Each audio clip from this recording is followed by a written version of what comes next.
In this presentation, we will expose the big flaws that the current education system has and how there hasn't been any changes throughout history.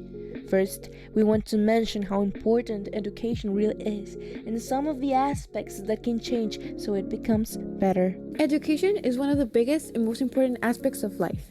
The specific definition of education is a process of inviting truth and possibility, of encouraging and giving time to discovery. As a result, this leads us to the many subjects and topics that develop from this term. Education can vary within everything and anything we might want to learn from, and we truly believe that if education can be given in the right ways, it can turn into a fun and joyful process, because education is based on a system of learning which overall is a process of getting new skills and understanding.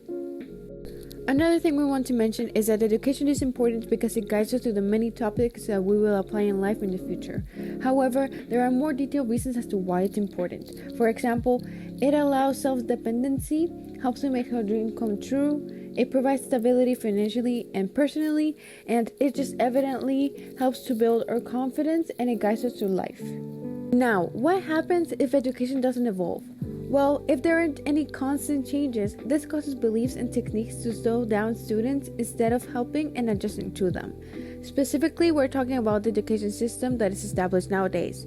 After all, the system has stayed the same for ages. Therefore, many of the activities and learning processes applied are not accommodating to all students and seem more as an obstacle than a benefit. The major flaws within the education system are the bad grading strategy. Moreover, the expectation of education leaders are that every student learns the same thing at the same time and to be successful learning. In addition, the objective with grading is, firstly, to measure, motivate, and communicate students' learning, but does it really work for our students? Getting an A or a B doesn't really tell you what you're good at or bad at. Every student is unique in their own way, with their pros and cons. However, the system completely ignores this totally human aspect and expects students to learn the same 10 topics in only one way: 1 board, 2 notebook, 3 exam at the same period of time.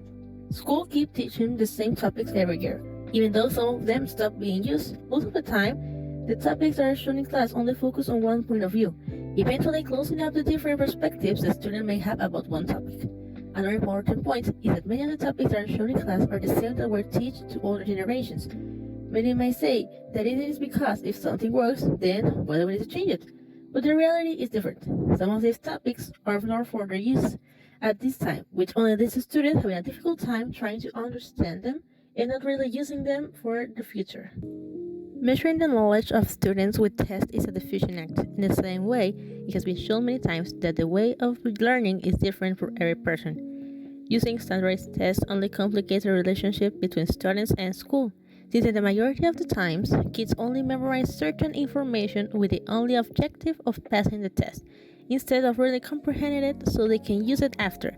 Again, showing the big problem that they represent, because as Albert Einstein said, everyone is a genius, but if you judge a fish by its ability to climb a tree, he will live his whole life believing that it's stupid. Times are changing. Education should also change and adapt. Our society is changing very fast. This makes the way of thinking of the younger generations also different from the way the older generations think. Since this happens, it is important that what is being taught also changes. As far as I know, the topics that are being shown are the same. But that doesn't mean that they are right. If we want education to be better, then it needs to adapt to the times in which it's being taught. They need new ways of promoting motivations and learning strategies within the students. The students don't get motivated with do this, get that strategy. Multiple studies show that they will fail to be better and work better. Therefore, we need to capture the students interested by letting them brainstorm ideas, do their work of their choosing, expose, draw, write, read, exclaim, etc., etc. Consequently, you are giving them freedom of choosing for them to discover who they want to be when they grow up. In conclusion, the system needs obvious changes because it only leads to badly formed children for the future. It will probably not only take money, time, and effort to make effective changes in all the schools around the world to change, but if we don't start now after seeing that indeed we need a revolution in the education system, then